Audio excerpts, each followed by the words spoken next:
Thousands of Hondurans joined the migrant caravan to reach the United States. Peruvian healthcare workers stage a nationwide strike. And healthcare in Brazil's Amazonas state is in crisis as COVID-19 infections surge. Hello and welcome to TeleSUR English. I am Estefania Bravo from the headquarters of Quito, Ecuador. This is from the south. The new migrant caravan to leave Honduras is moving along the C-89 highway in Guatemala's Izabal department towards the department of Petén. According to our collaborator Santiago Boton, the caravan has arrived at the Aguas Calientes border zone. Furthermore, some small groups of up to 3 people are walking ahead, making their way to Guatemala's capital towards the Seibo border across in the north of the country. The national police, along with anti-riot forces, have mobilized to meet them. In fact, on their way out of Honduras, the migrants were greeted by police who demanded that they present their ID. We are going after the American dream because in this country there are no jobs. There's a lot of crime, and the truth is that you cannot make a living here. We used to live in a house that hurricanes Eta and Iota swept away. When he won, he said he was going to give us migrants opportunities. I hope, on behalf of this caravan, that he will keep his word and help us, that he will give us a chance. We are determined people. What we want is to get ahead. Meanwhile, Mexico has deployed troops to the country's southern border to prevent the imminent arrival of the new migrant caravan from Honduras. Sources in the southern state of Chiapas reported that the National Institute of Migration positioned at least 500 officials on the banks of the Suchiate River on the border with Guatemala. In addition, the Secretariat of Foreign Affairs issued a statement noting that the government does not promote nor will it allow the entry of migrant caravans into its territory. The statement further urged people to legalize their migratory status and enter the North American nation legally. Now, human rights and migration will be a major issue for the new U.S. government. On Thursday, part of President-elect Joe Biden's team met with representatives of the Mexican government to specifically address these issues. Authorities and representatives of both parties agreed to address the causes that promote migration. During the meeting, they explained the importance of economic growth in Central and North America, which will stimulate migratory flows. The meeting was a follow-up to the first held between Mexico and the United States on January 6th. The president of Bolivia, Luis Arce, has inaugurated his first cabinet. Arce hopes to use the body to reignite economic growth and combat the COVID-19 epidemic. The first expanded cabinet will prioritize 2 central areas, namely the designation of a new national budget, and will take action to begin the immunization of Bolivians against COVID-19. Luis Arce requested his ministers and government representatives to continue dismantling the neoliberal model that was intended to be installed and that hinders the exercise of social rights in the country. To reactivate the economy, we have the mission to restore people's confidence, to give them back health and education, to restore the works done for 11 years. And during the de facto government, the people have felt helpless without the state protection. Cultural and democratic revolution, all of us who are involved in this process of decolonization, because that is the name of our process of change, decolonization process. All of us who are in the front line have to have a type of behavior. We have to encourage some type of behavior that is worthy of being followed. In Peru, the indefinite national strike by the health sector has entered day 3 as the government has failed to respond to the demands of protesters. Health sector federations and unions said their members will mobilize at the National Congress to call for a 6% increase in the sector's budget allocation. They also denounced that the government has not complied with their contractual obligations regarding working conditions established with the union between 2015 and 2017. Doctors ratified that they will only work in essential areas such as emergency, intensive care units, etc. amid the pandemic. The director of the Haitian National Police, Leon Charles, has announced that protests called by the opposition to demand the resignation of President Jovenel Moïse will not be allowed. As such, from Friday until February 15th, the police will be under a state of maximum alert to prevent the mobilizations led by the Desalinian Popular Movement, also known as MOPOR. On January 10th, the opposition called for a group of demonstrations from that date until January 20th in favor of democracy and against discrimination. Also among their demands is the reactivation of the parliament, which was dissolved a year ago. Let's take a short break now. Join us again after this.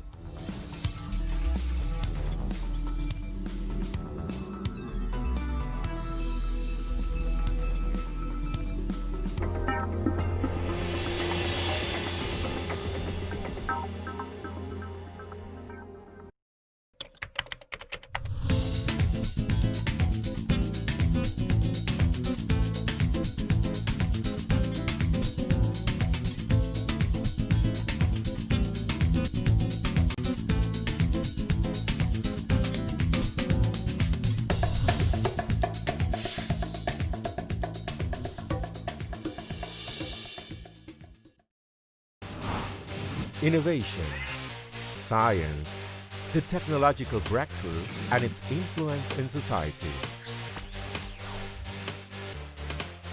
Viajeros del saber, el futuro está aquí. Atomy. Monday, only on TeleSUR.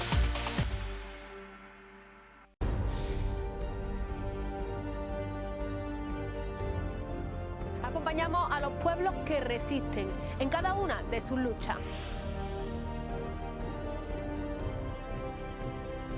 Somos esa ventana que se abre para visibilizarlos entre fronteras.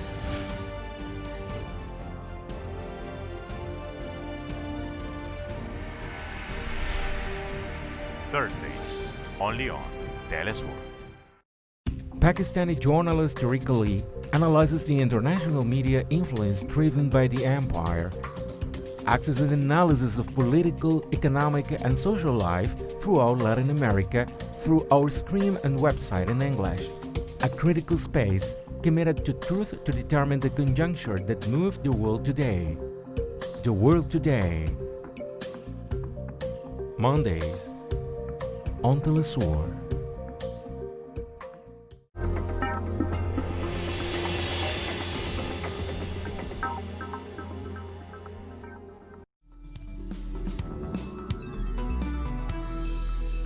Welcome back to From the South. More news now. In Brazil, the health system of the Amazonian city of Manaus collapsed due to the drastic increase of COVID-19 infections and deaths, added to the lack of oxygen in the city's hospitals. Brazil's health minister Eduardo Pozuelo said the Amazon state capital is experiencing an oxygen supply crisis for patients with COVID-19. Local media point out that the city presents an unprecedented crisis following the spread of the virus, which overcrowded health centers and cemeteries. Authorities were forced to move hundreds of patients to other states in the country and to impose a curfew. Brazil is facing an upsurge of the pandemic, which has left more than 207,000 deaths, the second highest death toll in the world. And also in Brazil, the political opposition to President Jair Bolsonaro requested a political trial against him in view of his mismanagement of the sanitary crisis the country is going through, especially in Manaus.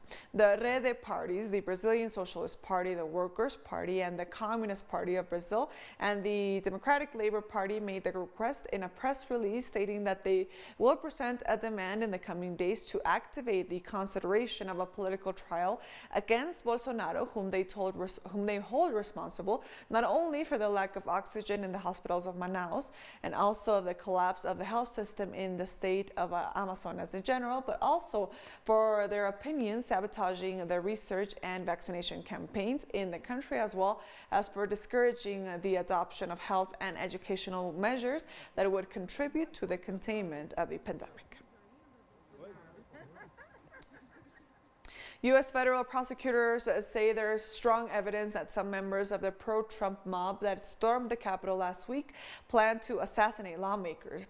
The accusation appears in a court filing in Arizona requesting that a judge order one of the alleged rioters, Jacob Chansley, to remain in prison until his trial. Chansley, also known as Jake Angeli and the Canon Shaman, is the man photographed inside the Capitol shirtless, covered in tattoos and wearing a fur horn hat. He was arrested last week and is charged with crimes that include actively participating in an insurrection and obstructing a congressional procedure.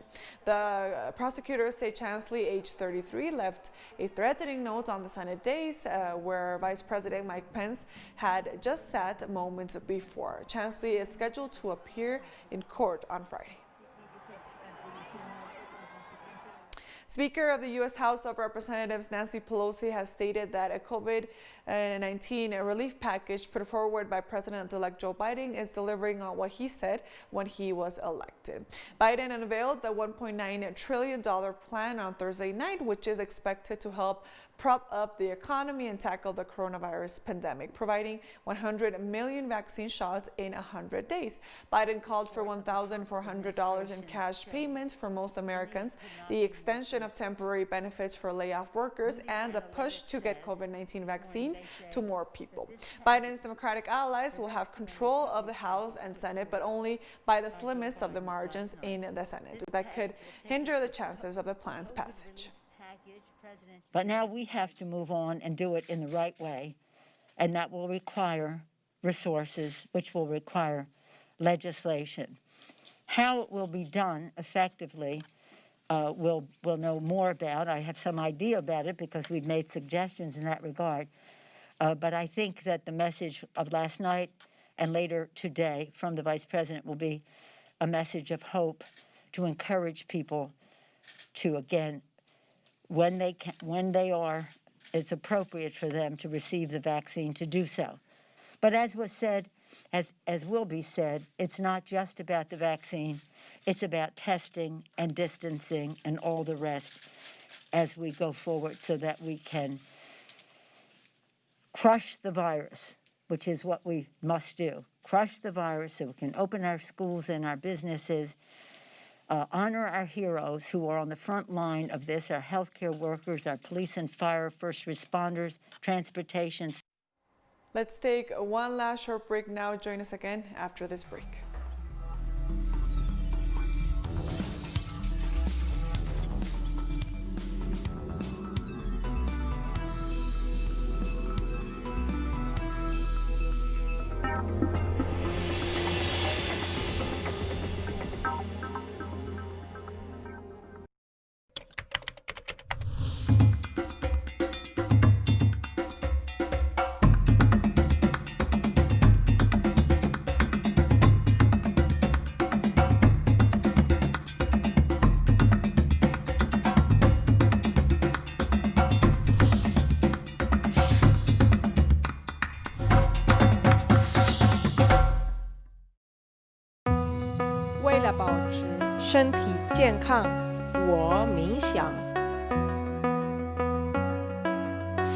Para mantenerme saludable, yo corro. To keep myself healthy, I study. Για να διατηρηθώ υγιής, τρέφομαι σωστά. Para mantenerme saludable, yo bailo. Para mantenerme saludable, yo purifico mi espíritu a través del cuerpo. ¿Y tú? Guide your body. Tuesdays, only on TeleSUR. Innovation, science, the technological breakthrough and its influence in society. Viajeros del saber, el futuro está aquí. Atomy. Monday, only on TeleSUR. We share your feelings, exalt your accomplishments, ensure your reality. Our approach is global and keeps us in tune with the peoples. Caribbean countries also get our signal. With enthusiasm, we will continue to broadcast for them. Because we are TeleSUR, the news broadcaster from South America and the Caribbean.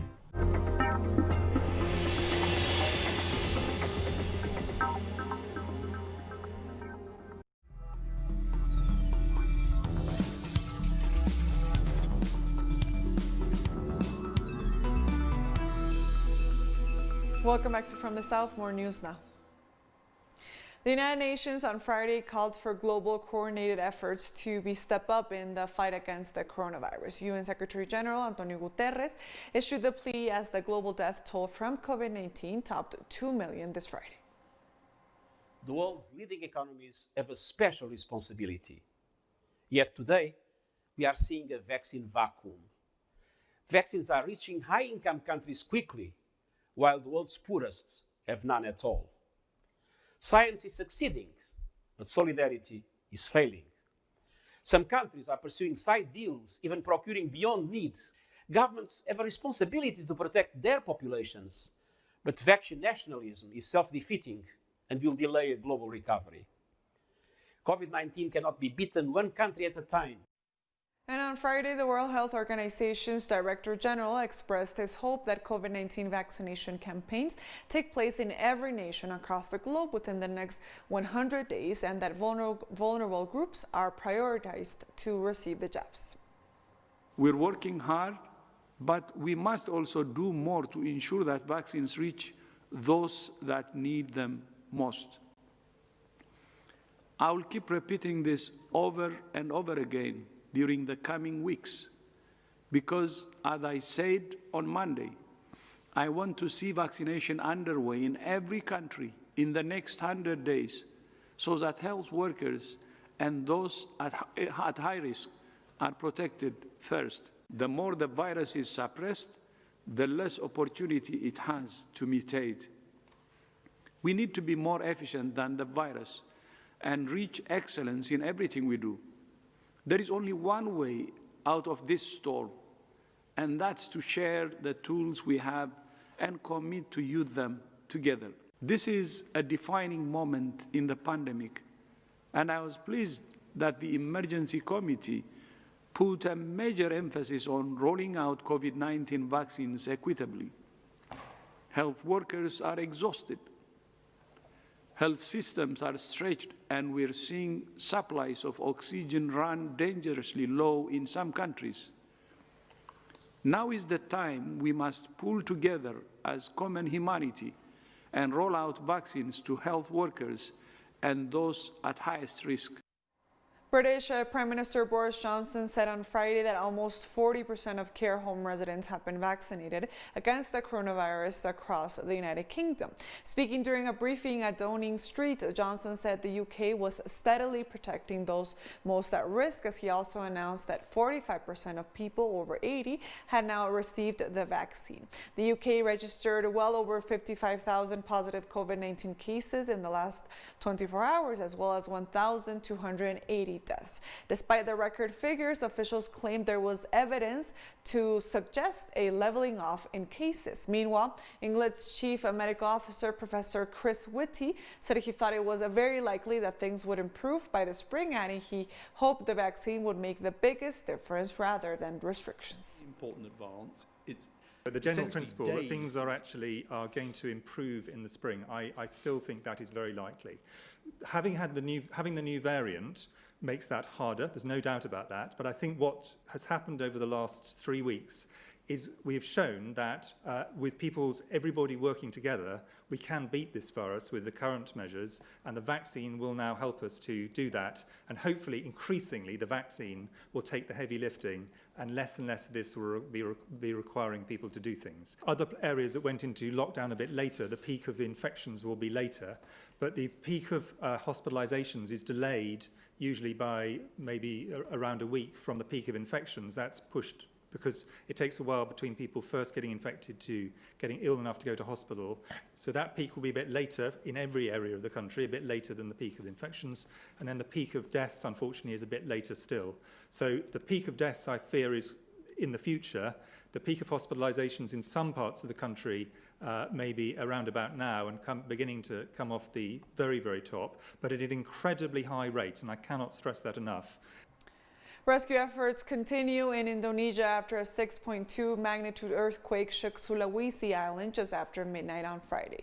The quake toppled homes and buildings, triggered landslides, and killed at least 42 people. The Indonesian Disaster Agency said more than 600 people were injured. The agency also reported that at least 300 houses and a health clinic were damaged. Over 15,000 people are being housed in temporary shelters. Power and phones are down in many areas. Authorities are still collecting information about the full scale of casualties and damage in the affected areas. Dutch Prime Minister Mark Rutte and his entire cabinet resigned on Friday to take political responsibility for a scandal involving investigations into child welfare payments that wrongly labeled thousands of parents as fraudsters. In a nationally televised speech, Rutte said he had informed King William Alexander of his decision and pledged that his government would continue to work to compensate affected parents as quickly as possible and to battle the coronavirus. The move was seen as largely symbolic, as Rutte's government will remain in office in a caretaker mode until a new coalition is formed after a March 17th election. Many wrongfully accused parents were plunged into debt when tax officials demanded repayment of payments. The government has in the past apologized for the tax office methods, and in March earmarked 500 million euros to compensate more than 20,000 parents. We are of one mind that if the whole system has failed, we all must take responsibility. And that has led us to the conclusion that I have just offered the King the resignation of the entire cabinet. Talks between the Indian government and representatives of tens of thousands of protesting farmers remained deadlocked on Friday, with the government refusing to scrap new agricultural reform laws, which the farmers say will benefit large corporations. Both sides agreed to resume talks on January 19th. This is the 9th round of discussions over the long-running dispute without reaching any firm conclusions. Protesting farmers have demanded rollback of the laws and say the legislation passed by Parliament in September will lead to the cartelization and commercialization of agriculture, make farmers vulnerable to corporate greed, and devastate their earnings. On Tuesday, India's Supreme Court temporarily put on hold the implementation of agricultural reform laws and ordered the creation of an independent committee of experts to negotiate with farmers who have been protesting against the legislation. In today's meeting, we discussed the same issues, repealing the black laws. But the government is just not relenting. We repeated that they should repeal the laws, but the government is stuck on it. Next meeting is on the 19th of January, and in that meeting, we will ensure that they repeal the laws. We will win and go. There is another meeting again on the 19th. We have told them that there will be talks on two issues only. One, the government should take back the 3 laws and make a law guaranteeing MSP. The talks will be on these 2 issues. If they accept, it's fine. Otherwise, we will not go for another round of talks. And with that story, we've come to the end of this news brief. You can find these and many other stories on our website at telesurenglish.net. And also be sure to follow us on social media. We are on Facebook, on Twitter, and on Instagram as well. For TeleSUR English, I am Estefania Bravo. See you next time.